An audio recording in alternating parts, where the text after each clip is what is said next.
সকালের শুরুটা হোক এক গ্লাস পানি দিয়ে। শরীরকে সতেজ করার এটাই সবচেয়ে সহজ অভ্যাস।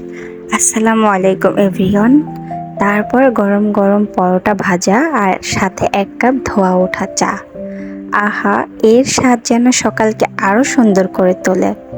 বাইরের সবুজ গার্ডেনে বসে পাখির ডাক শুনতে শুনতে আর হালকা বাতাস উপভোগ করতে করতে নাস্তার প্রতিটি মুহূর্তই হয়ে ওঠে বিশেষ।